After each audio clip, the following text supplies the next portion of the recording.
Then the entire council took Jesus to Pilate, the Roman governor. They began to state their case. This man has been leading our people astray by telling them not to pay their taxes to the Roman government and by claiming he is the Messiah, a king. So Pilate asked him, "Are you the king of the Jews?" Jesus replied, "You have said it." Pilate turned to the leading priests and to the crowd and said, "I find nothing wrong with this man." Then they became insistent, "But he is causing riots by teaching wherever he goes, all over Judea, from Galilee to Jerusalem." "Oh, is he a Galilean?" Pilate asked. When they said that he was, Pilate sent him to Herod, because Galilee was under Herod's jurisdiction, and Herod happened to be in Jerusalem at the time. Herod was delighted at the opportunity to see Jesus because he had heard about him and had been hoping for a long time to see him perform a miracle. He asked Jesus question after question, but Jesus refused to answer. Meanwhile, the leading priests and the teachers of religious law stood there shouting their accusations. Then Herod and his soldiers began mocking and ridiculing Jesus. Finally, they put a royal robe on him and sent him back to Pilate. Herod and Pilate, who had been enemies before, became friends that day.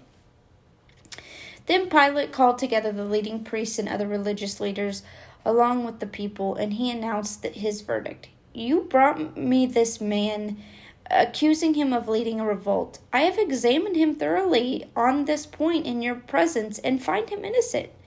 Herod came to the same conclusion and sent him back to us. "Nothing this man has done calls for the death penalty, so I will have him flogged, and then I will release him." Then a mighty roar rose from the crowd, and with one voice they shouted, "Kill him, and release Barabbas to us."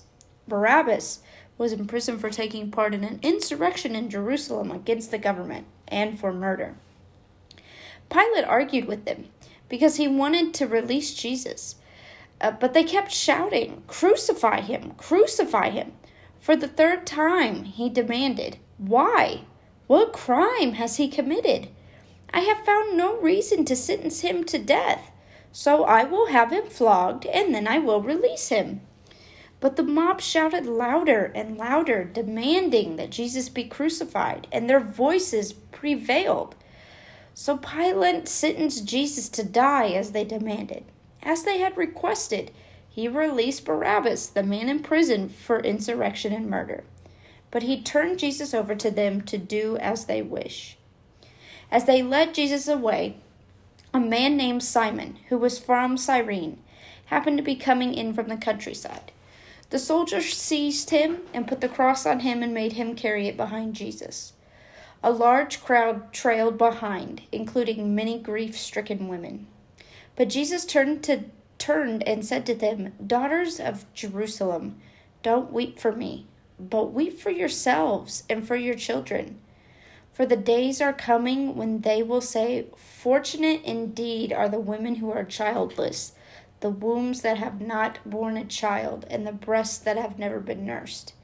People will beg the mountains, 'Fall on us,' and plead with the hills, 'Bury us.'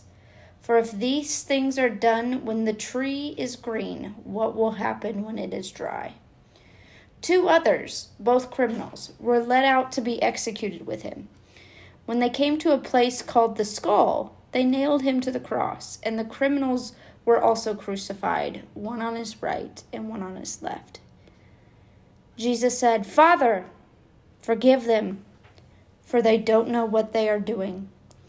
And the soldiers gambled for his clothes by throwing dice. The crowd watched, and the leaders scoffed. "He saved others," they said. "Let him save himself if he is really God's Messiah, the chosen one." The soldiers mocked him too by offering him a drink of sour wine. They called out to him, "If you are the king of the Jews, save yourself." A sign was fastened above him with these words, "This is the King of the Jews."